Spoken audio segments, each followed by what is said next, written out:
3, 2, 1 gravando. Sampaoli, Jorgito Sampaoli, será que ele voltaria a treinar no futebol brasileiro? Será que ele largaria o Sevilha para um retorno ao Brasil? Aliás, Rio de Janeiro, onde ele tem casa, tem residência fixa. Quero trazer detalhes aí sobre o Sampaoli, se ele poderia pintar de novo no futebol brasileiro. E quero falar também sobre o Luan, 29 anos, jogador do Corinthians que está há mais de um ano sem ser relacionado. E aí, do nada, agora o Corinthians pretende utilizar o jogador ou o jogador pretende voltar a vestir a camisa do Corinthians? Teve mesmo esse papo com o América? Quero trazer detalhes aí para vocês, mas antes ó, se inscreve aqui no canal, ativa as notificações, compartilha os vídeos. Todos os dias a gente traz muita informação e bastidores do mundo da bola para vocês. Sampaoli, Jorge Sampaoli, técnico do Sevilha, poderia voltar ao futebol brasileiro? Poderia de repente retornar aqui ao Rio de Janeiro, onde ele tem casa fixa? Aliás, ele gosta muito do Brasil, gosta muito do Rio de Janeiro, tem casa em Búzios. O filho dele mais novo, né, que teve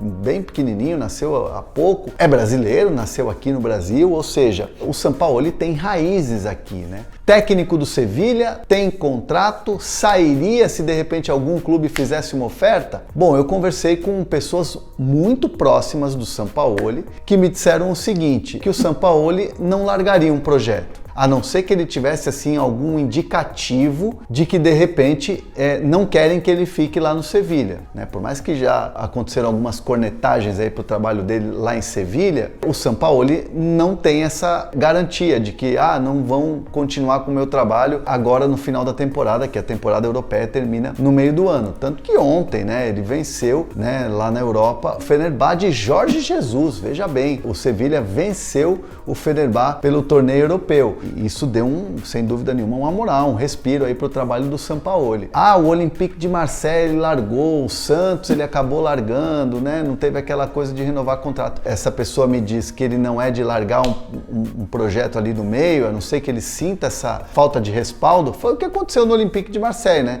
E aquela velha história também, né? O treinador ele pede reforços.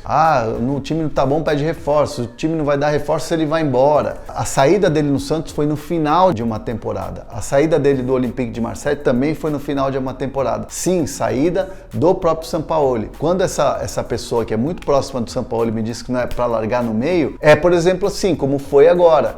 Jogou contra o Fenerbahçe, semana seguinte tá saindo, entendeu? É uma situação que o Sampaoli não faria. Vamos imaginar uma situação hipotética aqui, um clube demite o treinador na semana que vem, e aí já vai contratar o Sampaoli. Essa pessoa me diz que é muito difícil de acontecer esse movimento por parte do Sampaoli, né? Então que seria algo difícil, seria algo, por exemplo, ao final da temporada, uma análise para ver se continua ou não naquele clube e aí sim partir de repente para negociar com um outro, né? Então assim, é muito difícil pensar e imaginar, até pelo que ele vive hoje no Sevilha, pelo que eu apurei, que ele voltaria ao futebol brasileiro para já. Ou seja, Sampaoli seria algo um pouco mais distante para algum clube quisesse contratar o treinador argentino, que eu repito, gosta muito do Brasil, tem essa coisa de um dia voltar a treinar um time brasileiro. Enfim, Sampaoli nesse momento focadaço lá no Sevilha, principalmente depois dessa vitória em cima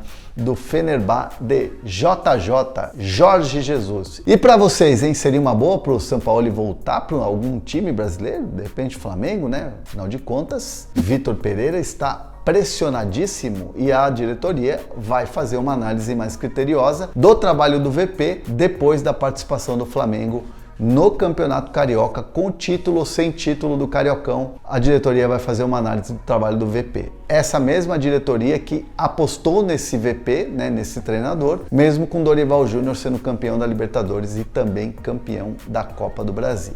Bora falar do Luan, mas antes de falar do Luan, eu quero deixar aqui um recadinho para você da Centauro. Hernandez é o cupom mais utilizado da Centauro e você pode ter 10% de desconto na compra dos seus produtos da Centauro. Usa o QR Code que está aí na tela ou o link que está na descrição. Centauro é a nossa parceirona aqui do canal. O Luan está há mais de um ano sem ser relacionado. A última vez que ele foi relacionado foi 22 de fevereiro de 2022. Então o Luan já está há mais de um ano sem ser relacionado pelo Corinthians. Teve a questão do empréstimo para o Santos, é bem verdade, mas acabou não sendo utilizado no Santos e ele tem uma reta final de contrato com o Corinthians até dezembro de 2023. A gente sabe que o custo mensal do Luan é alto para o Corinthians, principalmente para um jogador que não entra em campo. É uma fortuna você pagar um jogador para ele ficar só treinando, né? E o Luan andou faltando em treinos, aquela coisa. Então o Corinthians estava vendo uma melhor situação. Num determinado momento, o Corinthians chegou a avaliar até rescisão de contrato, mas acabou não acontecendo. Alguns interessados no futebol do Luan,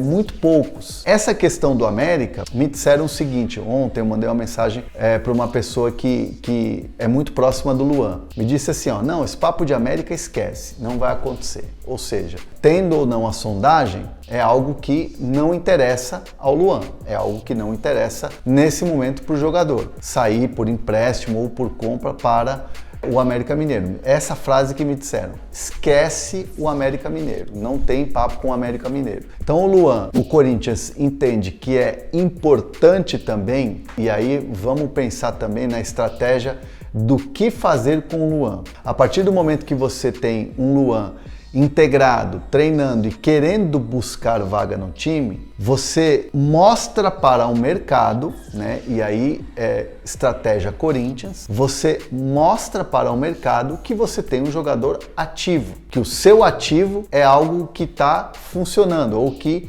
pelo menos o jogador está querendo buscar vaga no time. E aí você tem no mercado possibilidades de venda ou possibilidades de negócio, mesmo sendo uma reta final ali de empréstimo. Então o Corinthians tem duas opções nesse momento, são duas opções. Rescisão de contrato, nesse momento está um pouco mais difícil, mas você tem duas possibilidades, ou você dá o gás pro cara e aí você dá uma chance de repente pro cara ser relacionado, para ele se manter ativo, e aí você com isso pode mostrar para o mercado que ainda tem muita movimentação que vai acontecer, porque você tem um início de Campeonato Brasileiro, início de competições, mostrar para o mercado que esse cara está ativo e esse cara pode ser emprestado. Então assim, o Corinthians faz essa manobra querendo ter alguma resposta do Luan, porque da maneira que estava, o jogador indo no CT, fazendo um treinamento e recebendo um alto salário, um custo alto por mês, não estava legal para o Corinthians. Então essa atitude, de repente, do Luan querer voltar, do Luan querer ter mais uma chance dentro do Corinthians, é saudável para o clube e é saudável principalmente para o jogador. E agora eu quero saber de você, será que o Luan tem que ter uma chance no Corinthians? Ou de repente o futuro dele mesmo é respirar ares novos fora do timão, mesmo nesse último ato, nesse último instante ali de contrato que acaba no final de 2023. Deixa seus comentários aqui, se você não se inscreveu no canal, se inscreve, ativa as notificações, tamo junto.